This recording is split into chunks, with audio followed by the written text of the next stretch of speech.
Amigos, bienvenidos a Radio Pichincha. El día de hoy conversamos con el escritor Jorge Luis Cáceres, quien nos presenta su nuevo libro, El peso interior. En este libro de relatos, el principal protagonista es el terror.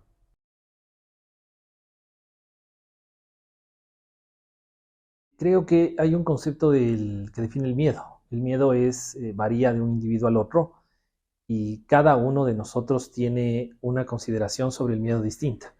Eso hace que en mi caso particular pueda trabajar en diferentes historias, diferentes tonalidades, diferentes atmósferas, siempre procurando que sea también algo cotidiano, es decir, que ese temor o ese miedo o esos horrores que se desarrollan, digamos, en la ciudad, que generalmente son cuentos urbanos, vayan cambiando y mutando y vaya dándose este cambio sutil entre la realidad y la ficción.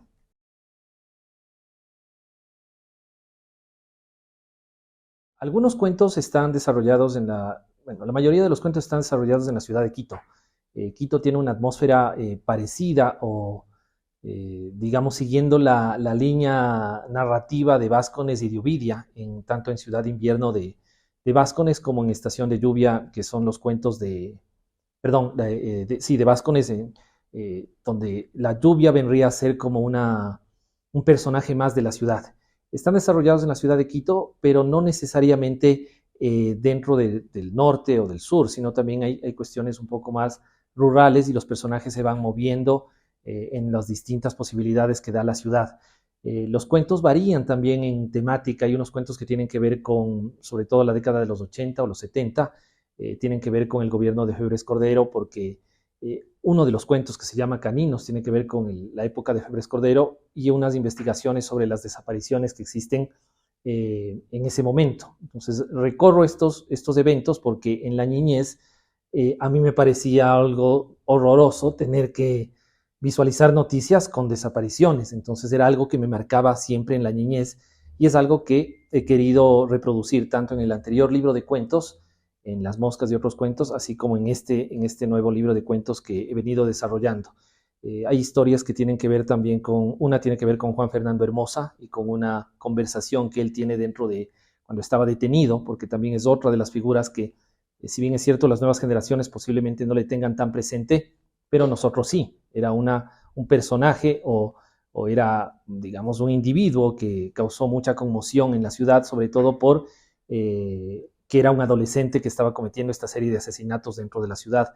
Y aparecen también relacionados gobiernos, relacionados personajes de la ciudad, personajes reconocibles con los cuales voy jugando, digamos, dentro de las mismas historias.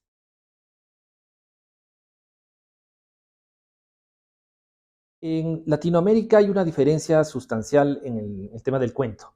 Nosotros, respecto del cuento anglosajón, tenemos otro tipo de códigos. El cuento en América Latina es más corto, es más directo y además del terror se evidencia de otra manera. Es decir, si bien es cierto, tenemos cuentos como los de Quiroga que están ambientados o que tienen un poco de fantasía y demás cosas por el estilo, de seres arcanos que van atormentándoles a los personajes.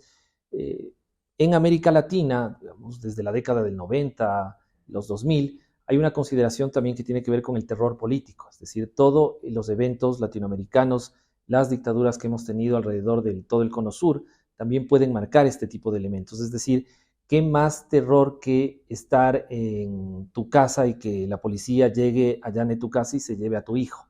Eso inicia o detona un mecanismo que va interviniendo en el sujeto. Entonces, si a esto lo sumas también alguna cantidad, digamos, ficticia o algunos seres arcanos que también pueden estar dentro de la narrativa, esto potencia y tienes un cuento de terror netamente latinoamericano sin querer copiar, digamos, los códigos anglosajones, donde está permitido desde hace mucho tiempo que naves espaciales estén en Nueva York, pero en la Tacunga no. O sea, en la Tacunga sería imposible que existan, a pesar de que estuvieran, no daríamos crédito. Mientras que en otros lugares, en otras geografías, pueden estar autos fantásticos, payasos en una alcantarilla, etcétera.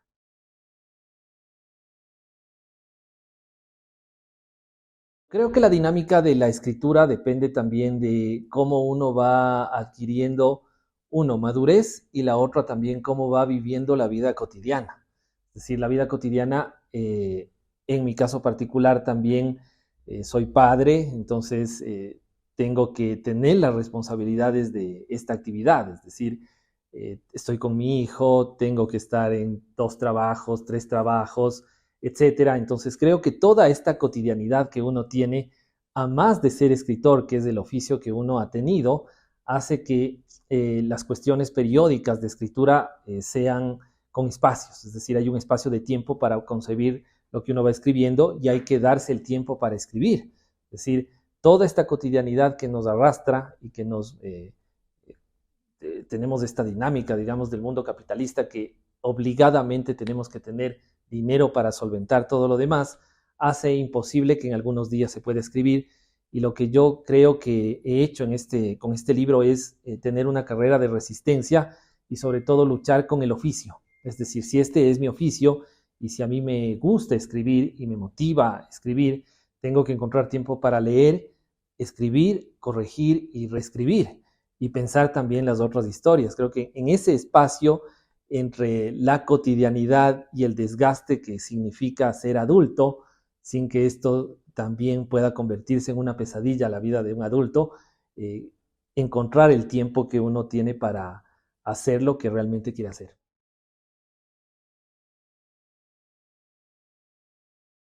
Creo que esto proviene igual de la oralidad. Si bien recordamos, la mayoría de nosotros que crecimos por ejemplo, de mi generación, yo estoy en los 40 años que crecimos en la era análoga, no había toda esta invasión de tecnología y de información que tenemos ahora. Entonces había una transmisión oral de los cuentos, es decir, había muchas personas que se reunían, hermanos, primos, adultos y demás, y se transmitían historias. Y generalmente la tradición oral transmite historias de terror. No transmite, si bien es cierto, sí, generalmente habían historias con fábulas o con esperanza, pero las historias que más llamaban la atención eran historias donde existía alguna cuestión escabrosa que se tenía que resolver, y eso siempre mantenía en vilo. Creo que esta interrelación que nosotros tenemos con el terror y con el miedo es siempre latente, es decir, va a estar dentro de nosotros y va a estar presente, y a veces nos permite comprender también otras cosas que están dentro de la escritura. Es decir, el escritor no solamente se enfoca en querer asustarle a otra persona con las historias, sino hay un subtexto que siempre se va desarrollando a lo largo de todo lo que va escribiendo.